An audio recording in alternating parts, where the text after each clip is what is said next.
بسم اللہ الرحمن الرحیم۔ سورہ القمر کا مکمل ترجمہ پیش کر رہے ہیں۔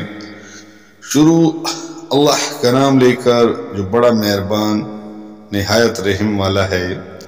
قیامت کی گھڑی قریب آ گئی اور چاند پڑ گیا، مگر ان لوگوں کا حال یہ ہے کہ خواہ کوئی نشانی دیکھ لیں منہ موڑ جاتے ہیں اور کہتے ہیں یہ تو چلتا ہوا جادو ہے۔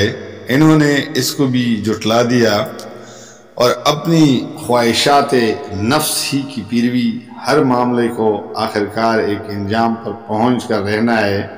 ان لوگوں کے سامنے پچھلی قوموں کے وہ حالات آ چکے ہیں جن میں سرکشی سے باز رکھنے کے لیے کافی سامان عبرت ہے، اور ایسی حکمت جو نصیحت کا مقصد کا بدرجہ تم پوری کرتی ہے، مگر تنبیہات ان پر کارگر نہیں ہوتی۔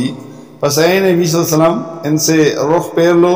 جس روز پکارنے والا ایک سخت ناگوار چیز کی طرف پکارے گا، لوگ سہمی ہوئی نگاہوں کے ساتھ اپنی قبروں سے اس طرح نکلیں گے گویا وہ بکھری ہوئی ٹڈیاں ہیں، پکارنے والی کی طرف دوڑے جا رہے ہوں گے۔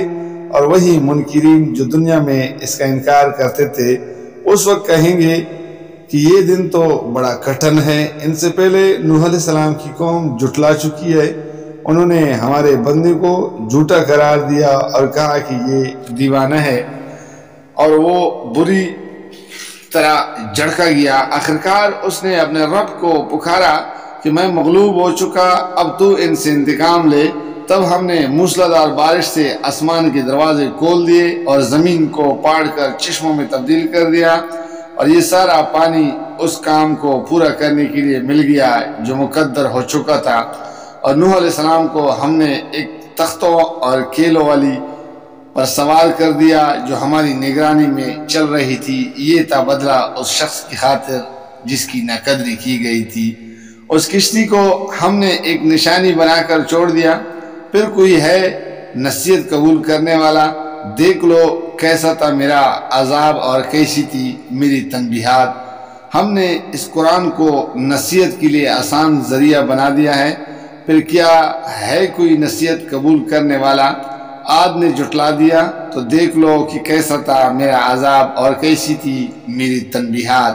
ہم نے ایک پہم نحوست کے دن سخت طوفانی ہوا ان پر بھیج دی جو لوگوں کو اٹھا اٹھا کر اس طرح پھینک رہی تھی جیسے وہ جڑ سے اکھڑے ہوئے کھجور کے تنے ہوں۔ پس دیکھ لو کہ کیسا تھا میرا عذاب اور کیسی تھی میری تنبیہات۔ ہم نے اس قرآن کو نصیحت کے لیے آسان ذریعہ بنا دیا ہے، پھر کیا ہے کوئی نصیحت قبول کرنے والا؟ سمود نے تنبیہات کو جھٹلایا اور کہنے لگا ایک اکیلا آدمی جو ہم ہی میں سے ہے، کیا اب ہم اس کے پیچھے چلیں؟ اس کا اتباع ہم قبول کر لیں تو اس کے معنی یہ ہوں گے کہ ہم بہک گئے ہیں اور ہماری عقل ماری گئی۔ کیا ہمارے درمیان بس یہی ایک شخص تھا جس پر خدا کا ذکر نازل کیا گیا؟ نہیں، بلکہ یہ پرلے درجے کا جھوٹا اور خود غلط ہے۔ ہم نے اپنے پیغمبر سے کہا کہ کل ہی انہیں معلوم ہو جاتا ہے کہ کون پرلے درجے کا جھوٹا اور برخود غلط ہے۔ ہم اونٹنی کو ان کے لیے فتنہ بنا کر بھیج رہے ہیں، اب ذرا صبر کے ساتھ دیکھ کہ ان کا کیا انجام ہوتا ہے۔ ان کو جتا دے کہ پانی ان کو اور اونٹنی کے درمیان تقسیم ہوگا اور ہر ایک اپنی باری کے دن پانی پر آئے گا۔ آخرکار ان لوگوں نے اپنے آدمی کو پکارا اور اس نے اس کام کا بیڑا اٹھایا اور اونٹنی کو مار ڈالا۔ پھر دیکھ لو کہ کیسا تھا میرا عذاب اور کیسی تھی میری تنبیہات۔ ہم نے ان پر بس ایک ہی دھماکہ چھوڑا اور وہ باڑے والی کی روندی ہوئی باڑ کی طرح بس ہو کر رہ گئے۔ ہم نے اس قرآن کو نصیحت کے لیے آسان ذریعہ بنا دیا ہے، اب ہے کوئی نصیحت قبول کرنے والا؟ لوط علیہ السلام کی قوم نے تنبیہات کو جھٹلایا اور ہم نے پتھراؤ کرنے والی ہوا اس پر بھیج دی۔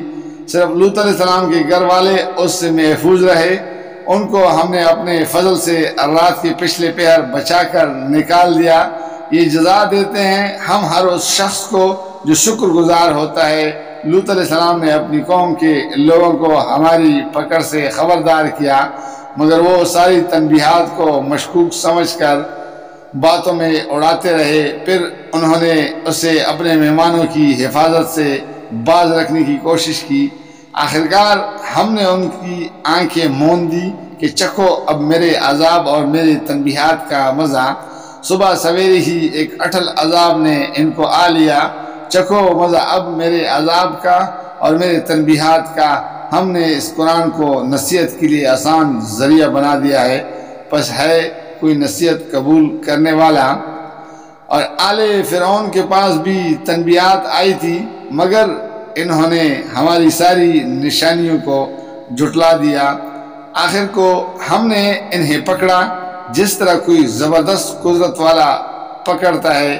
کیا تمہارے کفار کچھ ان لوگوں سے بہتر ہیں جو آسمانی کتابوں میں تمہارے لیے کوئی معافی لکھی ہوئی ہے؟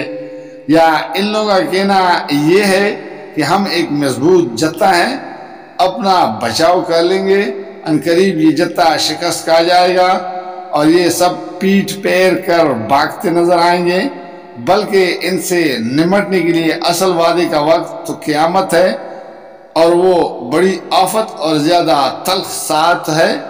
مجرم لوگ در حقیقت غلط فہمی میں ہیں، مبتلا ہیں اور ان کی عقل ماری گئی ہے۔ جس روز یہ منہ کے بل آگ میں گھسیٹے جائیں گے، اس روز ان سے کہا جائے گا کہ اب چکھو جہنم کی لپٹ کا مزہ۔ ہم نے ہر چیز ایک تقدیر کے ساتھ پیدا کی ہے، اور ہمارا حکم بس ایک ہی حکم ہوتا ہے، اور پلک چپکاتے وہ عمل میں آ جاتا ہے۔ تم جیسے بہت سوں کو ہم ہلاک کر چکے ہیں، پھر ہے کوئی نصیحت قبول کرنے والا؟ جو کچھ انہوں نے کیا ہے وہ سب دفتروں میں درج ہے، اور ہر چھوٹی بڑی بات لکھی ہوئی موجود ہے۔ نافرمانی سے پرہیز کرنے والے یقیناً باغوں اور نہروں میں ہوں گے۔ سچی عزت کی جگہ بڑی ذی اقتدار بادشاہ کے قریب ہے۔ جزاک اللہ، فی امان اللہ۔